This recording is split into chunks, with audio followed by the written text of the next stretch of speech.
conspiracy theorist if you believed in aliens. But not anymore. Now, if you believe in aliens, you're not a conspiracy. You're mainstream now. Okay, but let's tell me how the connection between aliens and the Nazis took place. When did all this start? Let me begin.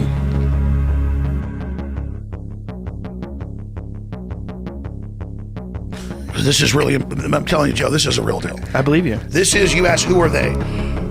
It's people who are psychically, genetically available to interface in this incredibly diverse universe with all these dimensions above and below and all around us with consciousnesses. And the truth is, no energy is ever destroyed. It all continues on.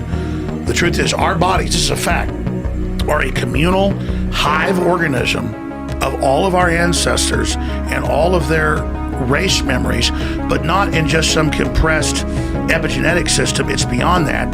It's an electrochemical antenna, they've proven this, that connects to higher and lower dimensions.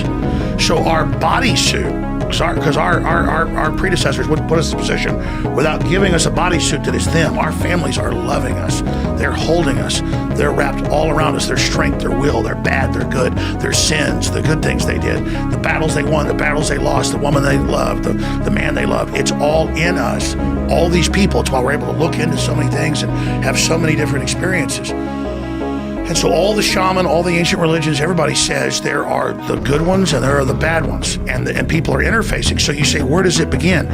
From the Tibetans to the Mesoamericans to the Egyptians to the Druids to every ancient society describes the same thing. There are bad things that look like elves that have horns when they show you who they really are, and there are good things, but they don't contact you unless you contact them, and then they're almost not even concerned with what you're doing.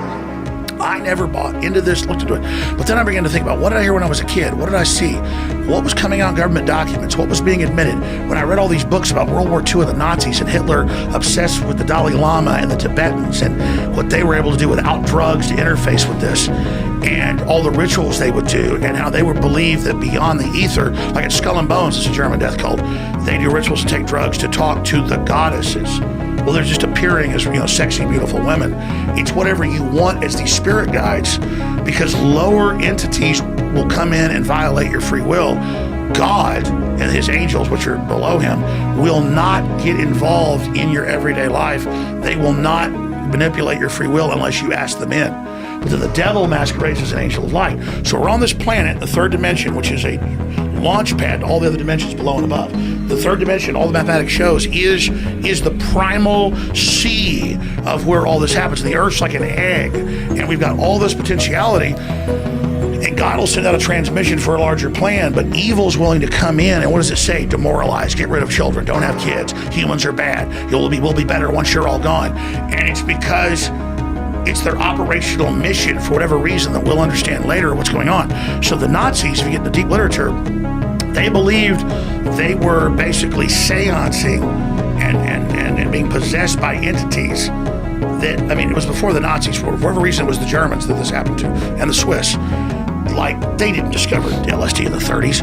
These people were running the psychology departments, they were interfacing with the occult, they were involved in all this crazy stuff, and it was all about their power and how great they were going to be, and the Germans were seduced. And they were seduced because they had high IQs, but more than that, they were psychically connected to each other and would work like robots. The Chinese and the EU want robots to replace us because they'll follow orders. And the Chinese are very conscious when they're conscious, but they're also very robotic.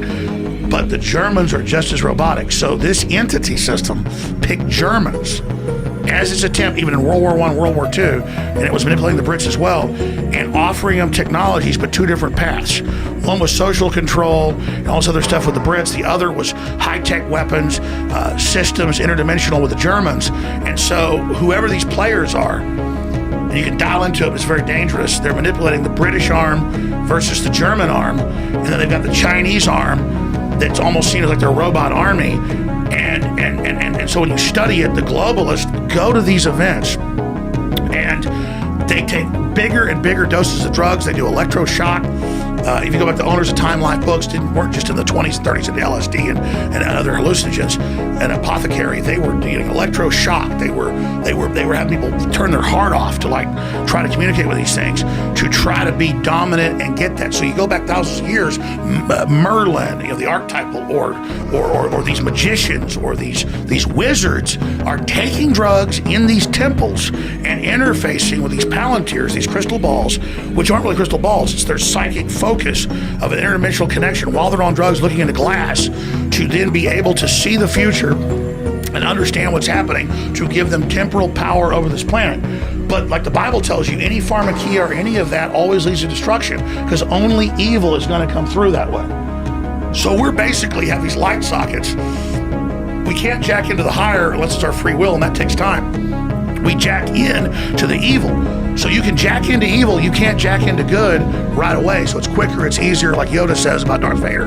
Quicker, easier, more seductive. And so then I remember being a kid, and my parents, they don't really get mad about this, it's whatever. They didn't even know what they were hearing at the time. But they had friends that they knew at UT that were involved in research projects. And then they were, and 9 times out of 10, I heard about research projects in San Francisco. UT has some, MIT has a lot, and stop me anytime you want. But this was in like the 60s. They had virtual reality gloves where you'd put them on and put goggles on, and you'd go into stuff that looked like the holodeck from Star Trek 20 years before it existed. And they were doing surgeries and all this, and they would do empathy loads where they'd say, we need the public because we're so weak, because the West is so strong. People haven't had trauma, so they sold them low level. Oh, we're going to create trauma. Like when you go to Mars, you're not getting any gravity, so your heart's no good when you get there. Who's organizing all this? Well, they don't tell you. They go, oh, it's a special class you've been not to. So in the 60s, they had gloves. So there's a special class of people that are organizing all this shit. It's the highest scores. But is it for what purpose? Well, you don't know. Financial gain, social status. Jack Parsons, was he? Jet Propulsion Laboratory, Aleister Crowley, Devil Worship. Exactly. Okay, so wait a minute. So you're saying Aleister Jack Crowley over 100 years ago. Listen to this. Goes to How the Grand crazy is Pyramid, this? The aliens give the appointment. The founder of JPL, Jack Parsons. Have you heard this before? No, I just can't believe I didn't want to have Alex on the podcast. No, but have you ever heard that? Let me finish. Have you Let ever me heard finish. that? Just let me say this. No. I'm not trying to take over, but it's 2 years ago. But I'm not bullshitting you. Okay, I'm telling you this stuff.